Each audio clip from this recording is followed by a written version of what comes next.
The 90s were an incredible time for simulation games. We could build, experiment, and then burn it all down to the ground just to see what would happen. I've been really playing a lot of simulation games, and in this video, I'm going through my favorites that are still a blast to play. I'm Alex, and this is Retro Tech Dreams.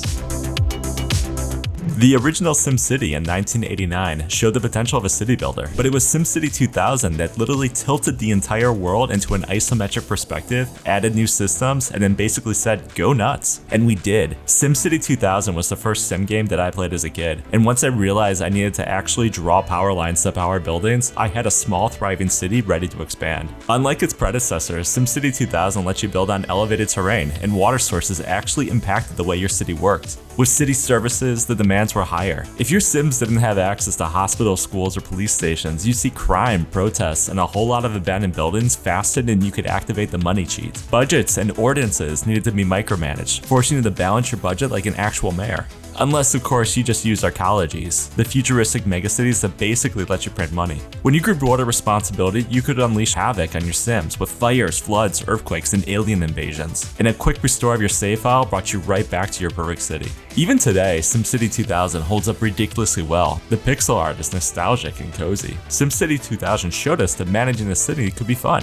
And while successors like City Skylines expanded on the formula, there's something about the pure, no-frills design of SimCity 2000 that keeps us coming back decades later. Next is the game that taught us everything we know about healthcare. It's the 1996 classic Theme Hospital. This game was developed by Bullfrog Productions, and the same people that brought us Dungeon Keeper and Populous. So it's no surprise that Theme Hospital is full of dark humor and absurdity. It's the predecessor for 2 Point Hospital and 2 Point Campus, both of which I played before Theme Hospital. And some of the original Bullfrog developers worked on 2 Point Hospital, which is why it feels like the perfect follow-up. But Theme Hospital shows how it perfected the formula decades before the spiritual successors were even an idea. At its core, Theme Hospital is a business management sim. We're tasked with building, upgrading, and running a profitable hospital. That means designing the layouts, hiring staff, researching new cures, and dealing with the endless stream of increasingly ridiculous medical conditions, all while avoiding bankruptcy. Listen to your patients' needs and watch your reputation rise, but keep an eye on your expenses. Scenarios require reputation and cash goals to progress forward, so you need to improve both. This game is silly. Patients behave according to their illness, which is always a play on words. But the humor in the dialogues gets really dark, and it just made the game funny.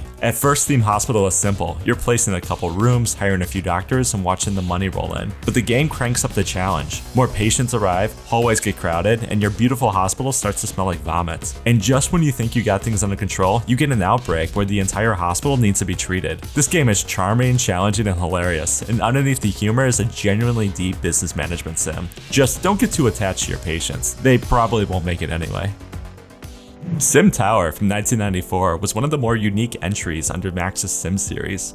Instead of planning entire cities, you focused on constructing one building floor by floor in a never-ending quest to create the ultimate high-rise. At its core, the game played like an elevator simulator or shopping mall builder, and nothing will teach you the fragility of human patience quite like a poorly designed elevator system. You started off as an office building before quickly expanding into hotels, apartments, restaurants, and shopping centers. As your building grew, you needed the right balance of commercial and residential spaces, public services, and security to keep out crime. After all, it's a sim game. Disasters lurked around every corner. If you weren't careful, your tower could be hit by fires, roach infestations, and just to really mess with you, a random bomb threat. But if you somehow navigated all of these obstacles and managed to make it to the top, literally, you could build a cathedral on a roof. Not sure why a skyscraper needs a cathedral, but hey, it was in the 90s, and video games were quirky back then. Looking back, Sim Tower didn't get as much love as SimCity 2000 or The Sims, but it absolutely deserves a spot on the list. The game was actually developed by Ute Saito, a Japanese developer. Maxis saw the potential in Sim Tower, snapped it up, and gave it the Sim branding for the US release. And while it never got the proper sequel under the Maxis name, its spirit lived on in later games like Ute Tower and even the modern Project High Rise. Sim Tower holds up well. Sure, the interface is a little clunky with floating palette windows, but the gameplay loop of expanding and optimizing is just as addicting now as it was in 1994. Roller Coaster Tycoon took the idea of managing the theme park and cranked it up to 11.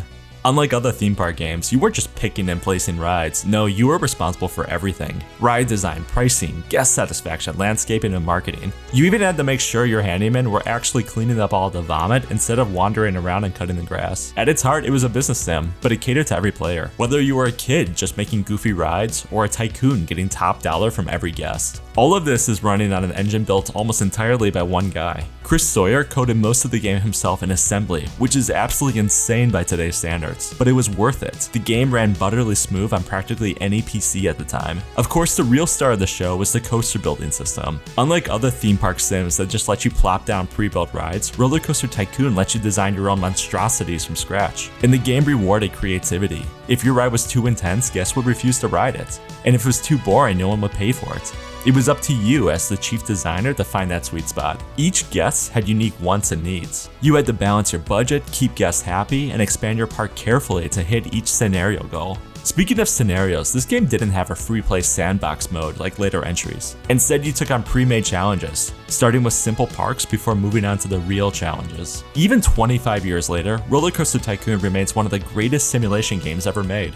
It spawned multiple sequels, spin-offs, and imitators, but the original still holds up. And thanks to Open RCT 2, you can play this game on modern hardware. So if you haven't played Roller Coaster Tycoon in a while, pick it up. Your guests may complain about the high prices, but at least the game itself is still worth every penny. By the time Microsoft Flight Simulator 98 landed on PCs, the series had already been a household name for 15 years. But this one was particularly special because for the first time, the game featured actual satellite imagery. Sure, it was pixelated beyond belief and the cities looked like simple cubes, but in 1997, this was cutting edge stuff. You could fly to more than 3,000 real airports. That's because Microsoft went all in on realism here. Taking off meant meticulously following the FAA flight procedures, memorizing function key mappings, and praying you didn't stall in midair. Landing your plane felt hard because, well, it's really hard to land a plane. And that's also what made the game so rewarding. Taking off, flying around, and landing without crashing felt like a genuine achievement. And if you did screw up, you were just greeted by a comically underwhelming crash screen that just kind of paused.